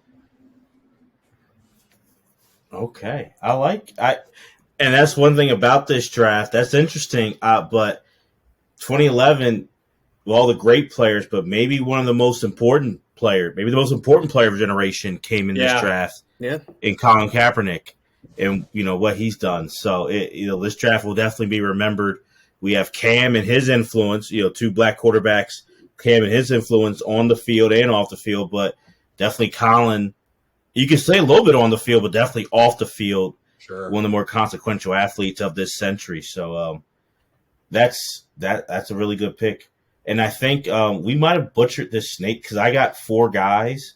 So I think we're going to have John, you go again, Jose. So you guys will do your 4 and I'll get my 5th.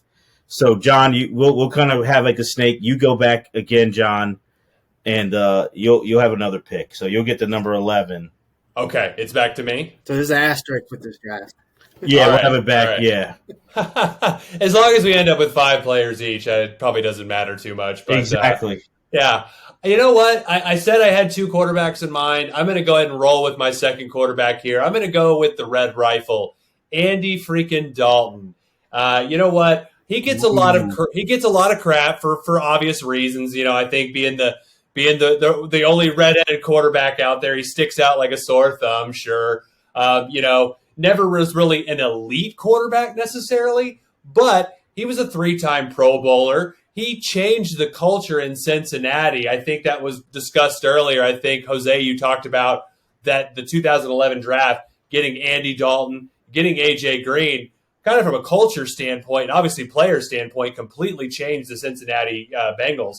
Historically, they've been a decent franchise. You think of the Boomer Esiason years, but there were some dark years in between. I think we discussed earlier. This team was kind of a dumpster fire until they got this draft class and really, went to work. So I think Andy Dalton, he's not the most flashy player, but guess what? He's still in the league. He's still a starting quarterback in this league.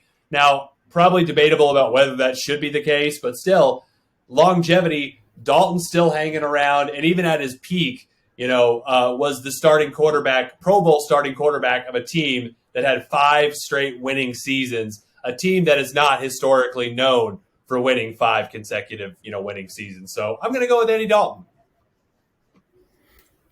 Yeah, no, I like that pick. Finished second to Cam Newton for Offensive Rookie of the Year. Has more passing yards than Cam Newton, has more touchdown passes than Cam Newton. I'm with you there. I like that pick. I like Andy Dalton this late in the first, in our draft. Sure. So I'm up next, right? So I get 2 picks, right? You get 2 picks, Jose. All right, so we're talking about the Bengals. Talked about Andy Dalton. The guy that made Andy Dalton, I'm going to go A.J. Green with my pick. I know we talked a lot about Julio earlier, but A.J. Green started out just as good as Julio. First 6 out of his first 7 seasons, he had 1,000 yards, has more touchdown receptions than Julio. 7-time Pro Bowler, second in Bengals history in receiving yards with 9,430 yards. He was second team All-Pro 2012, 2013. 700 finishes. Well, he's not finished, but 721 receptions, 10,000 around 400 yards, and again 69 touchdowns. I will say this: yes, I think Julio is a better wide receiver, but it's not by a lot, And if AJ Green had the offense that Julio had with oh my God, what's the quarterback? Matt Ryan. Oh God. But they were throwing the ball a whole lot more than what the Bengals were doing. And Julio was getting 40 targets a game. You know what I mean? Like, if you give that many targets to AJ Green, I think the numbers are a little more closer than what they are. And again, I think AJ Green was also hurt a lot as well towards the middle of his career. And I know now he's falling off a little bit. And I think Julio's falling off a little bit too. But so my pick, again, AJ Green. I remember watching him in Georgia. He was a freshman, and I can't remember what game it was. I don't know who they were playing, but he caught a slant and took it like 78 yards. It was something crazy, and I was just like, who the hell is this kid, man? He was a freshman doing that. He looked great, and I knew once he went to the NFL, he was going to be a great player, and he was for a stretch there. He was really, really good. So, yeah, AJ Green is my pick. So my next pick, you oohing over there for you stealing picks from us, man. Like, you got all the best players. You stealing picks from us. You said AJ Green was close to Julio. He was close to Julio. I mean, if you look at his numbers, I think talent-wise, I just think, no way. Julio. And AJ Green was the only target in Cincinnati, too. But they didn't throw the ball as much as Atlanta did. I think they threw the ball a lot. Not as much as Atlanta. And again, I'm not saying he's better than Julio. I think Julio's a better wide receiver. I just don't think it's as crazy a part as a lot of people say, and I think you're saying too. So yeah, I think Atlanta ran the ball with Turner. They ran the ball a lot. What if you swap? Go ahead, John. If you swap those two players, if you put Julio Jones outdoors in the AFC North, having to play the Steelers, the Browns, and the Ravens for 6 games, and then you put AJ Green inside on carpet inside Atlanta's nice cushy indoor stadium in a track meet every game, I don't know. Maybe we do see kind of the numbers flip. I think both are still very talented. I still like Julio, but it just kind of makes me wonder. AJ Green was able to do a lot in some pretty interesting conditions, judging just by how gnarly the NFC or the AFC North was at that time. Just not just a lot of nasty defensive players, defensive units, and so the fact that he was able to produce all those numbers in such a competitive division is, I think, all that more impressive. Yeah, I think it's a big shift, honestly. If Julio is in I would have loved to see him go against Ed Reed and Ray a little bit in Pittsburgh's D. I just think I think Atlanta is. Matt Ryan's career goes down. Like, I think AJ Green puts up numbers, but I think to really kind of make that offense to be a threat, I don't think AJ Green could do what Julio could do. And I think Julio, being the complete player that he, was, and how physical of a freak he was, I think that would have given a lot of problems to those AFC North defenses. Like, it would have been a lot to I think the Bengals' fortunes are different. The only thing they both, like Jose said, have the injuries. But I just think Julio, like I said, him and Antonio Brown were like the two best of that era. Like, it's those two guys for like the best wideouts of the past decade. I mean, but you put AJ Green with, Tony Gonzalez, Roddy White, like, those guys with that offense. I don't know, man. I think it's a little closer than you think. Just saying. It's interesting. I think they're good, but I don't think it's that big of. I think Atlanta goes down. Well, they didn't do anything anyway. So moving on. My next pick. Yeah, Exactly. Julio had a great catch in that game too. Yeah. Oh yeah. All right, my next pick. I'm going with, again, like with this draft. What sticks out to me the most is what you can get out of this draft defensively, especially like defensive linemen, outside linebackers, like pass rushers. So my next pick, I'm going to go Justin Houston. 111 sacks, 4-time Pro Bowler, first team All-Pro 2014, almost broke the sack record. He had 22 sacks. I just, he's a complete pass rusher, very quiet. Another quiet one. We talked about Cameron Jordan. I think Justin Houston, again, is another very, very underrated pass rusher and someone who will be quietly probably fringe Hall of Famer. And I know we talked about the 100-sack thing. I think the way the teams are throwing so much now, I think that's going to have to get bumped up to maybe 125, 150, something like that. But, he broke that 100 mark. And again, he's still playing. He has 8 sacks this season. So with Baltimore. So my next pick will be Justin Houston. So that was your 5th guy. Yeah. So Jose's squad is done. So I'll go 14th, and then John, you'll close us out.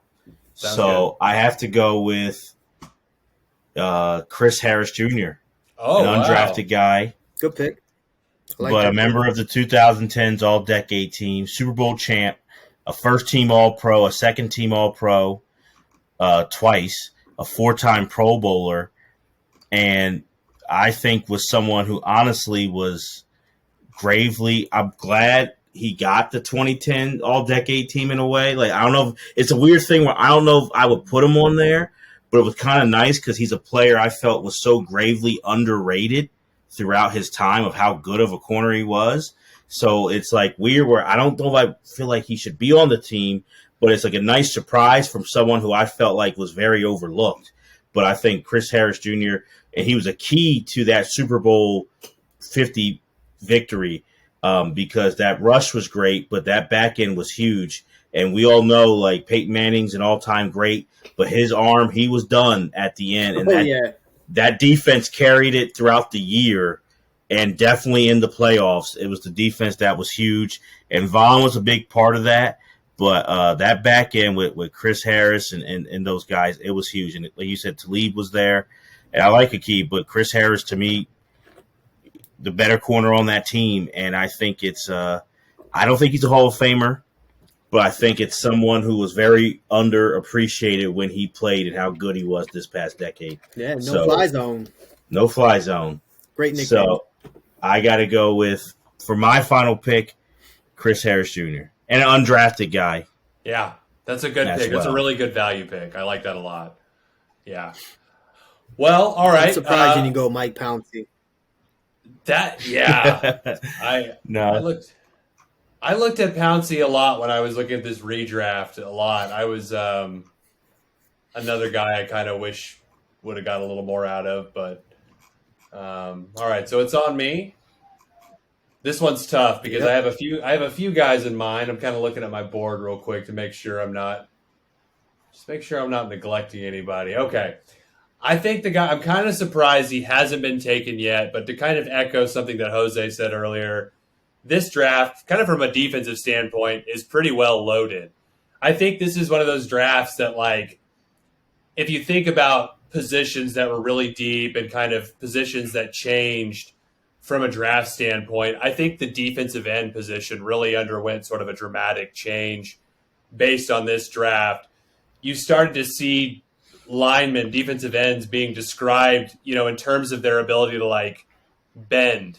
I never really heard that as a description of watching a player, until seeing Von Miller, how he could bend and get low and get beneath the lineman and things like that. So the player I want to take is, he's probably not as good as Von Miller, but he has a lot of that same kind of bend to him. In fact, his nickname, according to Pro Football Reference, one of his nicknames is Gumby.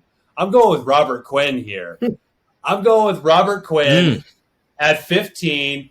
He's got 102 sacks to his name, so maybe he's not quite to that, that new level of sacks we want to say for a Hall of Fame player, but still, I think an elite level defensive end at times, All-Pro twice. Now, here's the thing: he was first All-Pro in 2013 and again in 2021. So, that's a lot of gap. But I think the fact that he was able to produce at a high level with such a wide range of time is really interesting.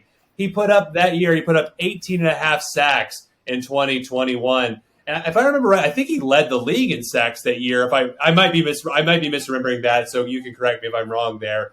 But the interesting thing about Robert Quinn too is he's still considered. He's past his prime, but he is still considered a trade chip. Like the Chicago Bears traded him to the Philadelphia Eagles to make a Super Bowl run. Like they still consider him valuable enough. Maybe he could be what Von Miller was for the Rams last year. Maybe he could be that one veteran piece that kind of puts them over.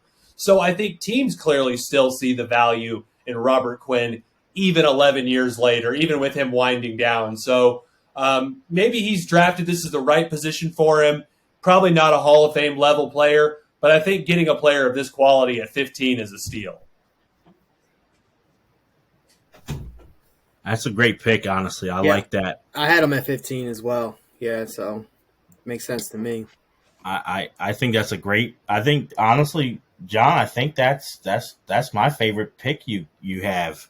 Oh wow, your squad here. I like it's Deremy approved. It is. It's Deremy approved. I like that pick, and I'll be honest, guys. You guys said at the I don't know if it was the beginning of the show, maybe before we recorded, that it was a stretch for 15. I think there's still guys. I mean, there's Doug Baldwin. There's a Ryan Kerrigan. Yeah. I mean, Jose, you said Mike Pouncey. Like, there's still guys out there who, KJ Wright, there's guys who are good players. Cameron Hayward's still on the board, too. Muhammad Wilkerson. Cameron Hayward. Yeah. Mm-hmm. I mean, I don't know. I don't know how you guys feel about this either, but I kind of like, I like it as a dark horse, kind of as a sneaky first round potential. DeMarco Murray. We had Mark Ingram go in the first round originally, but I love DeMarco Murray's peak year, man, was just right up there. I mean, he was an actual MVP candidate. He led the league in rushing, right? Yeah, just a lot of fun. Yeah, they ran him to the ground. Oh, yeah, they definitely did. But yeah, just a lot of fun players, I think, even later on. Yeah. Yeah, for sure, 100%. So I wanted to ask you, Deremy, because we know where John had Cam going, right? He had Cam going number 1, Cam Newton. Where did you have Cam Newton at? Honestly, let me look.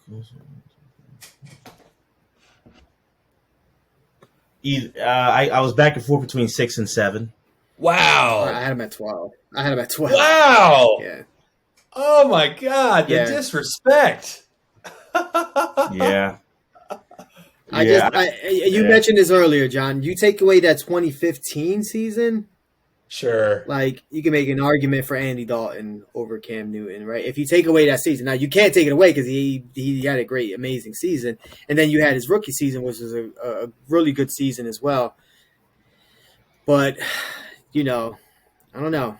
3 Pro Bowls, like, you know what I mean? Like, it's there was still definitely a lot of meat left on that. And, I don't know. I had him. I wasn't as high on him. And again, I was a fan of his, but compared to some of these other guys, there was no way I could have taken that many guys in front of him. I put him at about 7 only, because there's guys there's 6 guys I feel are more really Hall of Fame guys than him.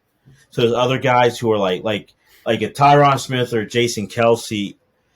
I think should be in the Hall of Fame and should be in over him, but they're not lock guys. So I give credit that at a quarterback position, I've heard Troy Aikman say it, the job when you're a number 1 quarterback is to win a championship. Cam didn't win, but he got his team there. So he did accomplish that. Now I do think he's more of a one season wonder more than not, but I will give him that. So that's why I see where you're coming from, Jose, putting him lower, but I put him a little bit higher because he did not only have a successful individual year, but lead the team to a Super Bowl and have good playoff performance. They were on top. They were whooping John's Seahawks in that divisional game. They whooped, Carson and Bruce Arians in Arizona in that championship game. He had some good performances there, but yeah, Cam is not as low as Jose had him, but he was lower. But John, I'm surprised that you had him at number 1. maybe I'm under the spell of just all the season, that national championship Heisman season, his MVP run, just everything about Cam Newton. I mean, I feel like if you asked that team, would you do it all over again? I think they would do it 100 times out of 100. And I don't know. I think so too. So yeah, I think they're probably better players than Cam Newton, but just everything all considered, I think it's the right pick. And yeah, I just don't really. I don't know. It's some bias there too. I just loved watching him play, but and maybe it's the quarterback bias too. So okay, but you guys have any final thoughts on wrapping up this 2011 NFL Redraft? Any final thoughts on like where do you think this draft? What the legacy will be of this draft, honestly. Yeah, I'll jump in because John's the guest, so I want him to go last on this. But just looking back and definitely diving into like all the research and stuff that we all probably did. Just looking at, for me, it's like the defensive talent that was in this draft. And again, we talked about Julio, AJ Green, Cam Newton, Doug Baldwin, like a bunch of these other offensive guys. You had Julius Thomas come out of this draft who was like killing the league for a couple of years there and then kind of faded away. So you had three tight ends, Cameron Brate. No, not Cameron Brate. It was another tight end that came out as well that was pretty successful. But if you look at the defensive talent in this draft, it's lights out, and there's not too many drafts that can compare to this one. I think it was the 83 draft and the 84 draft have like a higher sack total when it comes to this draft. I think it was I can't remember the number off the top of my head, but it was the third most combined like sacks from out of a draft. And so 72 Pro Bowl selections out of this first round group. Like it was just that's the second most out of any draft. So just basing, like if you look at numbers like that, you got to put this draft pretty high up when it comes to like NFL history. But defensively, it's a top 5 draft all time, maybe top 3 for sure, top 3 in my book. When you talk about drafts, so again, like if you needed to build a defense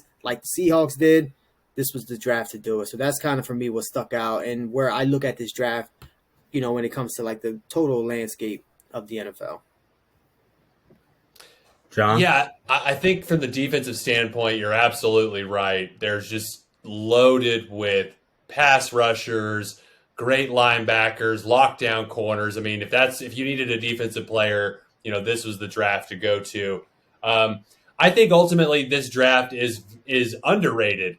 And I'm happy to hear you say you think it's one of the top 3 in terms of defense. I think it's underrated because of the quarterback position, because there's such a bias towards the quarterback, and the fact that you had 4 quarterbacks taken in the first round, 6 taken in the first 2 rounds, but 3 of them were just such obvious busts. I think that's what people will focus on. They'll focus on the Blaine Gabberts, the Jake Lockers, and the Christian Ponders, when really they should be focusing on just the great amount of players that were in the trenches on both sides, for example.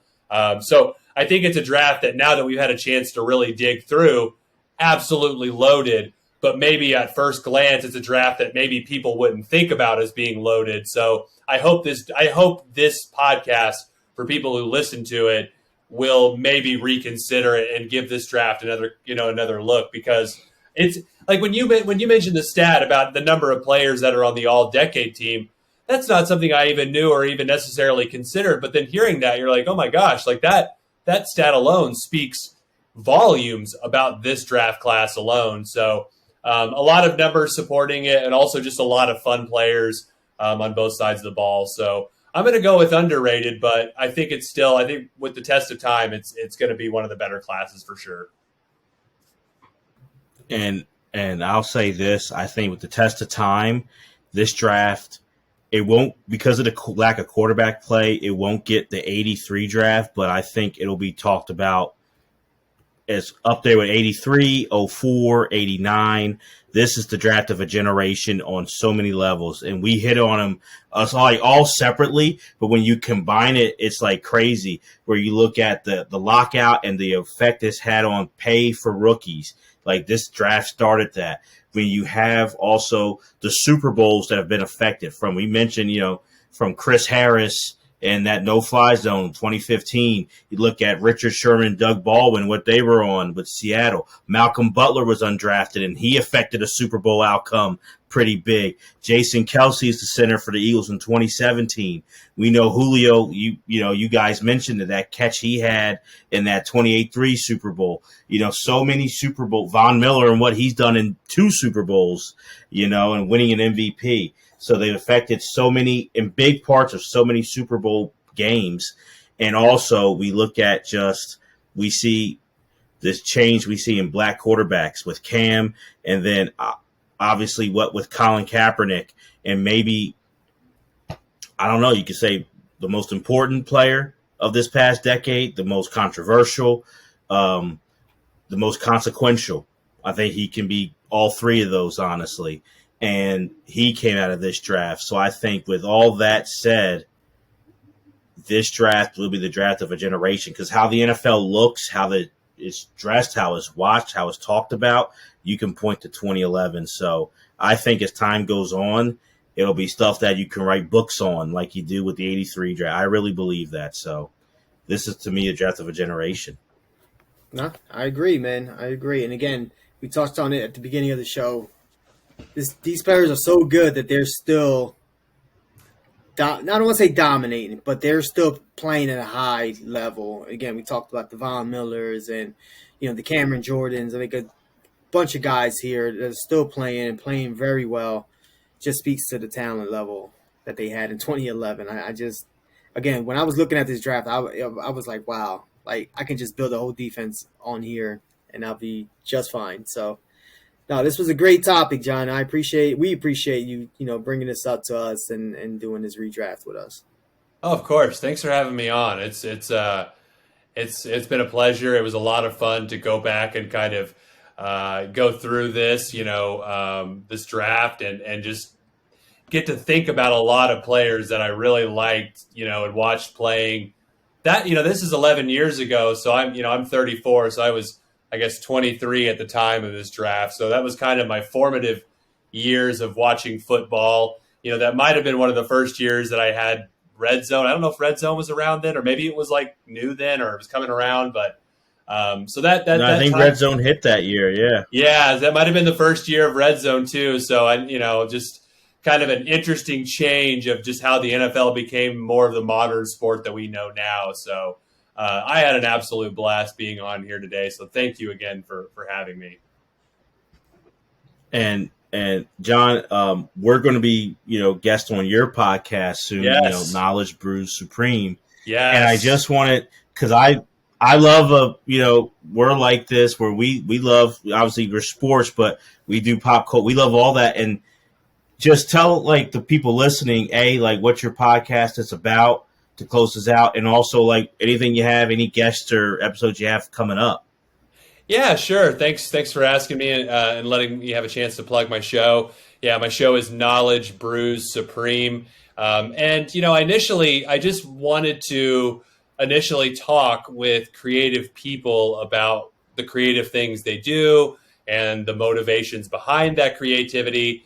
And so, I interview and chat with a wide variety of people, authors, musicians, content creators of all sorts, because I just really am fascinated by creativity, whether it's in the realm of sports, pop culture, whatever. So I've had a chance to interview some really awesome people. Probably one of my favorite conversations I've had was with Michael Lombardi, former GM or former. He's currently on the GM Shuffle podcast, but former NFL executive. Great episode. Yeah, thank you. One of my all-time favorite episodes. That was several months ago. Most recently, I had an interview with Dr. Aziz Gazapora, one of the premier experts on social anxiety. He's written some wonderful books on how to overcome social anxiety. So I brought him on. My background in psychology, kind of brought us together too, and that was a lot of fun. I'm having a guest on this week where we're going to look at the current homeless population, the issues that are going on in my city, Oklahoma City, maybe address some issues that could be, looking at some organizations that could be trying to address that issue. So the variety of guests, it changes every week. The topics will vary, but really, as long as I can find cool, interesting, creative people, I'll keep putting out content. So that's kind of where I'm at right now. And yes, I'm dying to have you. We'll have you. We're doing a home and home series. I came on your show. You two will have to come on my show. Yeah, we can't wait. Yes. We can't wait. We can't wait.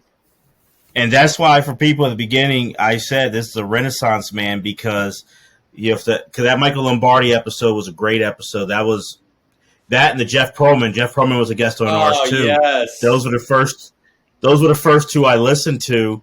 But then to have you're talking social anxiety and I love the show Reservation Dogs and to have Lil Mike and Funny Bone. Mike Bone, that was awesome. Yeah. That was awesome. So it's you get everything on that podcast. So it's really awesome and absolutely Jose and I can't wait to come on there. So people, please check out Knowledge Brews Supreme because it's just whatever you want. It's great stuff and it's a great podcast. And I've been just downing them honestly. So thank you. It's been awesome. Thank you so much. Yeah, man. Absolutely, man. Yeah. Keep it up, man. Keep it up. And course. Thank you for coming on with us. Yes, looking forward to our next meeting already. Awesome. Absolutely. So, for our special guest, Dr. John Chancey, for Mr. Jose Ruiz, who did a good draft and he's a good sport. Despite his Ohio State Buckeyes losing, I appreciate him letting me have a little fun in the sun here. I had a lot of losing myself all those years. So thank you for letting me feel good about myself today. I appreciate that, bro. Yeah, I got to look out for you too every once in a while. I appreciate that. And I'm Deremy Dove. And thank you guys for listening to Bigger Than the Game with Deremy and Jose. Take care. Peace.